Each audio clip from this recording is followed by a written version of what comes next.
O que ouvi dizer? O indígena respondeu. Não falo contigo, converso com meu irmão. Frank acrescentou. E onde se encontra? Ao que disse o indígena. À tua direita. Depois, dirigindo-se novamente ao irmão.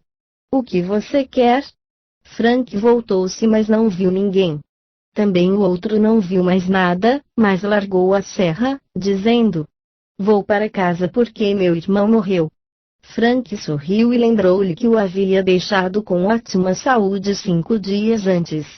Mas o indígena Maori não respondeu mais. Entrou imediatamente na canoa, dirigindo-se para outra margem remando. Quando alcançou o ponto de atracar, encontrou uma pessoa esperando-o para anunciar que seu irmão havia morrido. Os casos telepáticos expostos tornaram-se em tudo análogos aos que se realizaram entre os povos civilizados e as observações há pouco referidas acerca da conclusão a que chegaram os selvagens, conclusão que, por sua vez, resulta absolutamente idêntica àquelas a que chegaram os povos civilizados, bastam para demonstrar que a existência das manifestações supranormais dessa natureza é familiar a quaisquer povos da Terra. Com as consequências teóricas que delas derivam. Abstenho-me, portanto, de acumular outros exemplos do gênero.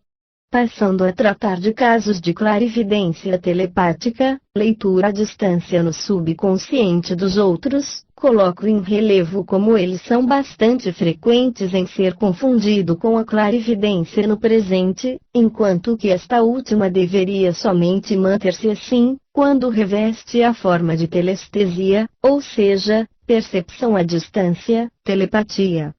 Percepção direta à distância de objetos, ambientes, paisagens, em condições de rejeitar que o vidente tenha atingido aquilo que descreve dos recessos mnemônicos do subconsciente dos outros. Noto, outra sim, que o maior número dos episódios de clarividência telepática entre os povos primitivos refere-se a façanhas de adivinhos que se dedicam à procura de culpados, quer dizer, que nesse caso esses episódios são análogos aos outros citados anteriormente, porquanto eu os havia classificado nos grupos dos fenômenos de telecinesia e de leitura do pensamento por consideração de que neles a particularidade mais interessante consistia, respectivamente, em movimentos de objetos em contato ou na leitura do pensamento dos presentes. Naqueles, pelo contrário, que andei citando, a particularidade mais interessante consiste no fato de que o culpado que se procurava estava sempre longe, quando todos os presentes ignoravam quem seria o culpado e não nutriam suspeitas de ninguém, excluindo desse modo qualquer interferência sob a forma de leitura do pensamento. Tomo este primeiro exemplo da Revista de Estudos Psíquicos, 1903, página 309. O engenheiro ministro dos Negócios do Exterior do imperador Menelik, num colóquio havido com o diretor da Neues Richer Zeitung, forneceu interessantíssimas informações sobre adivinhos, lobaça, ou descobridores de delinquentes na Abissínia. São crianças da idade de 12 anos, no máximo, que são colocadas em estado hipnótico que permite descobrir os delinquentes permaneceram impunes. O engenheiro cita esses casos, quase inacreditáveis, da descoberta de réus, averiguados pessoalmente por ele. Num caso de incêndio doloso em Addis Abeba, foi logo chamado ao local um lobaça. Ele pôs-se a beber uma tigela de leite na qual foi jogado um pó verde. Depois, ele pôs-se a fumar um cachimbo com tabaco mesclado com um pó negro. O menino caiu, então, em estado hipnótico. Depois de alguns minutos, levantou-se vivamente e pôs-se a correr para Har. Correu deste jeito durante 16 horas, sem parar. Chegando próximo de Har, o lobaça deixou bruscamente a estrada, entrou num campo e, com a mão, tocou num galo que estava trabalhando, que confessou ser o réu. Um outro caso que foi pessoalmente examinado pelo imperador Menelik e pelo engenheiro foi o de um assassinato seguido de roubo cometido perto de Addis Abeba. O Lobaça foi conduzido ao local do delito e posto em condições psíquicas especiais. Por algum tempo, andou ao redor da localidade em que se encontrava, em seguida, dirigiu-se para Addis Abeba, penetrando numa igreja, e beijou o chão, depois, foi para uma outra, fazendo o mesmo. Permaneceu num lugar em que havia água, o contato com a água dissipou o encantamento, e o menino despertou. Foi novamente hipnotizado e partiu de novo. Passou pertinho de algumas cabanas e chegou na soleira de uma delas. Parou e despertou de novo. O dono da cabana estava ausente, assim que chegou, foi preso. No princípio, negou ser o autor do delito, mas quando voltaram para a cabana, alguns objetos pertencentes à vítima fizeram-no confessar. O culpado foi conduzido diante de Menelik, que exigiu que narrasse minuciosamente o que havia feito depois de cometido o delito. Viu-se, então, que seus atos correspondiam às peregrinações feitas pelo Lobaça. Ele disse que, tomado de remorsos, havia se conduzido sucessivamente a 2 igrejas, prostrando-se e beijando o solo. Menelik, querendo obter uma outra prova das faculdades do Lobaça, pegou algumas joias pertencentes à imperatriz. Fez depois vir o Lobaça que, no princípio, correu pelos aposentos da imperatriz, mas depois entrou nos de Menelik, passou, em seguida, para outro quarto e, finalmente, caiu sobre a cama de Menelik. O engenheiro não soube dar uma razão a esse dom misterioso que parece reservado a uma tribo designada, ou melhor, a uma raça especial, cujos membros estão espalhados um tanto pela Abissínia. É bom lembrar que um método semelhante para a descoberta dos culpados foi atribuído aos egípcios, há uns 40 séculos e tanto. A propósito dos episódios expostos, será útil lembrar que, quando afirmei que os mesmos eram elucidados pela hipótese da clarividência telepática, pretendi unicamente afirmar que aquela era a hipótese menos lata aplicada aos fatos dessa natureza, o que não significa que havia de ser sempre a mais atendível. No nosso caso, se analisam os fenômenos em questão, encontram-se particularidades não conciliáveis com ela. Assim, como exemplo, se essa hipótese é presumivelmente verdadeira no primeiro caso, em que o Lobaça hipnotizado corre rápido para o culpado, e o indica, tocando, no segundo, ao invés, o Lobaça segue automaticamente por todas as etapas percorridas nas ações praticadas pelo assassino, depois de consumado o delito, até que a sucessão dos eventos por ele percebidos, o conduzem à cabana do réu. Nesse caso, pareceria mais razoável presumir que o sensitivo havia atingido a finalidade, seguindo, automaticamente, no passado, as pegadas do réu. Nessas circunstâncias, tratar-se-ia de um fenômeno de clarividência no passado, conseguido psicometricamente, ou seja, na ciência espírita, designa a faculdade anímica de ler impressões e recordações ao contato com objetos comuns. Quer dizer, em consequência do tato de que o sensitivo havia sido conduzido ao teatro do delito, o que teria servido para estabelecer a relação psíquica entre a subconsciência do sensitivo e o ambiente ainda saturado das vibrações específicas consecutivas ao delito consumado naquele lugar. Também por este outro episódio, análogo ao anterior, pode-se afirmar que o fenômeno da clarividência telepática ultrapassaria a fronteira da clarividência no presente. Retiro do jornal OFT American SPR, 1937, página 61. Foi originariamente publicado na Revista das Missões Africanas. East África, e o relator do episódio é o Padre Luzeur. Trata-se, também desta vez, de um grande roubo de provisões que, em julho de 1918, foi perpetrado em prejuízo das missões de Mwembe, na África Oriental Portuguesa. Os 3 serviçais indígenas encarregados de guardar as provisões negavam ser os autores e foram eles que propuseram fazer vir um feiticeiro para ir ao encalço do ladrão. O padre Luzeur continua assim. O feiticeiro era um homem de estatura mediana e muito magro. Parecia bastante inteligente e a única particularidade que revelava eram os seus olhos que, sem dúvida, irradiavam o brilho de um poder mágico. Sua presença correspondia bem às suas funções e era fácil deduzir-se que seria realmente capaz de hipnotizar e incutir temor nos indígenas. Entrou no ambiente no qual havia acontecido o roubo e pôs um chifre de gazela na cabeça, de modo que a ponta do chifre avançava pela testa. Naquela ponta, ele havia fixado uma pena. Tirou do saco uma pequena grinalda formada de barbantes entrelaçados dos quais pendiam toda sorte de unhas de animais. Dentro da grinalda havia uma outra análoga, um pouquinho menor, ornada com dentes de animais. Amarrou tudo com um barbante, para depois atirá-lo sobre o ombro direito.